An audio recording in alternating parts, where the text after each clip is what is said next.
In what came as a surprise announcement, US President Donald Trump said that the US and Iran were poised to begin direct talks on Tehran's nuclear program. But Iran's foreign minister has said that the upcoming discussions in Oman would be indirect. Direct or indirect talks have been scheduled in Oman April 12, and they will come after days of warmongering between the two countries. Trump's announcement is a surprise, as Iranian officials had seemingly rebuffed US calls for such talks. Iran had pushed back against Trump's demands that it directly negotiate or be bombed, though it had initially left the door open to indirect discussions. Listen in. Is it possible to give us some more information at what level the U.S. is represented? High level, very high level. Yeah. And we're dealing with the Iranians. We have a very big meeting on Saturday, and we're dealing with them directly. You know, a lot of people say, oh, maybe you're going through surrogates or you're not dealing directly, you're dealing through other countries. No, we're dealing with them directly, and maybe a deal is going to be made. That would be great. It'll be really great for Iran, I can tell you that.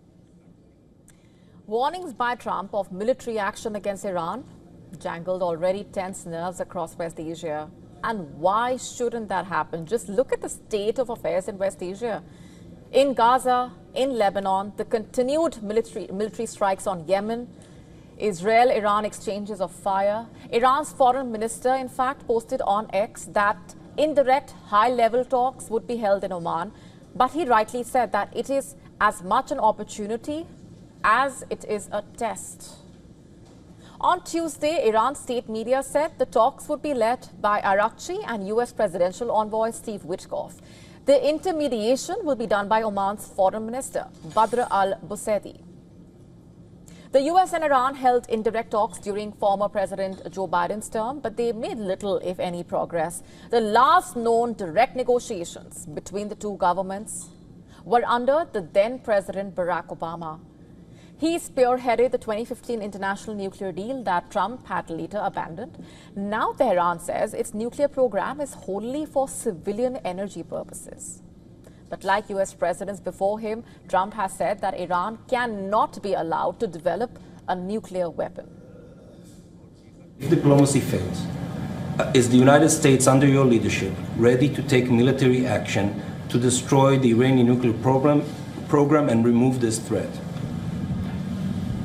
I think if the talks aren't successful with Iran, I think Iran is going to be in great danger.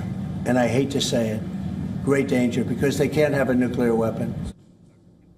No wonder then, Iran seems to be approaching the weekend talks with the United States with little confidence in progress, it seems.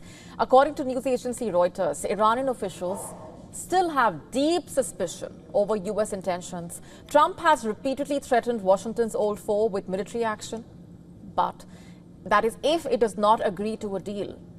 And Tehran would want to see concrete moves from Washington before any face-to-face talks between Iranian and US officials. So does that mean Tehran is looking for lifting of some sanctions as a goodwill gesture? That is what reports seem to suggest, at least.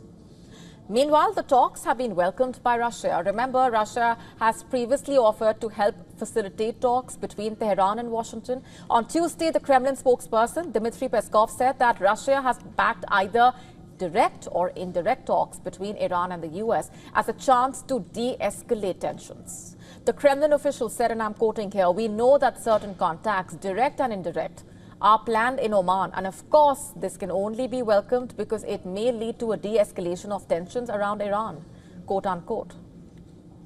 On the same day, Russia's lower house of parliament ratified a 20-year strategic partnership with Iran, a sign of the deepening military ties between the two sides. Ultimately, efforts to settle a dispute over Iran's nuclear program, which it says is purely for civilian use, but America sees as a precursor to an atomic bomb, have ebbed and flowed for more than 20 years without resolution. What will come out of these talks? The format of the talks remains unclear, so we will have to wait and watch to find out.